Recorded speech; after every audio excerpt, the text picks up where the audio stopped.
যারা মানুষকে ভোট দিতে দেয়নি, মানুষের ভোটাধিকার হরণ করেছে, অর্থ পাচার করেছে, এই আওয়ামী লীগের অ্যাসোসিয়েটস কেউ আগামী নির্বাচনে অংশ নিতে পারবে না। আমাদের আরো যে বিষয়টি আলোচনা হয়েছে, তিনি ফ্যাসিবাদ বিরোধী ঐক্যের মধ্যে অত্যন্ত গুরুত্ব দিয়েছেন। তিনি বলেছেন যে আপনারা যারা লড়াই করেছেন তারা যদি এক থাকেন, অন্তত আওয়ামী লীগের বিষয়ে বা জাতীয় গুরুত্বপূর্ণ আরো কয়েকটি বিষয়ে, তাহলে আমাদের জন্য কাজ করতে ভালো হয়।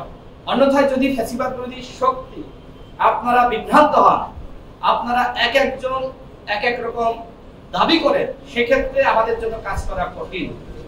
আমরা আমাদের দলের পক্ষ থেকে বলেছি যে গণ অধিকার পরিষদ সবসময় এই ফ্যাসিবাদ বিরোধী যে একতা, আমরা যে ঐক্যবদ্ধভাবে লড়াই করে আওয়ামী ফ্যাসিস্ট তাদেরকে আমরা পতন ঘটিয়েছি, ইনশাআল্লাহ এই দলগুলোকে এবং যারা গণ অভ্যুত্থানের স্টেক হোল্ডার তাদেরকে একতাবদ্ধ রাখার জন্য গণ অধিকার পরিষদ কাজ করবে। এছাড়া আমাদের মধ্যে আরো যেটি আলোচনা হয়েছে, তিনি বললেন যে আমরা মনে করেন যে 14 দল এবং জাতীয় পার্টিকে আমরা তাদের নিবন্ধন স্থগিত ঘোষণা করলাম, কিন্তু তারা যদি হাইকোর্টে যায় এবং আমাদেরকে যদি সাংবাদিকরা প্রশ্ন করে যে কিসের ভিত্তিতে আপনারা তাদের সাংগঠনিক কার্যক্রম স্থগিত ঘোষণা করলেন, তখন তো আসলে আমাদের বলার কিছু থাকে না।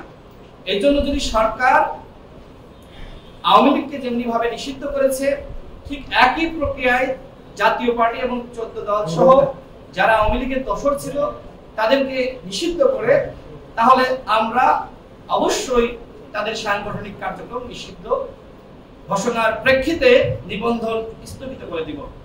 তার মানে এখন ডক্টর মোহাম্মদ ইউনূসের দায়িত্ব এই জাতীয় পার্টি এবং 14 দলের সাংগঠনিক কার্যক্রম নিষিদ্ধ করা।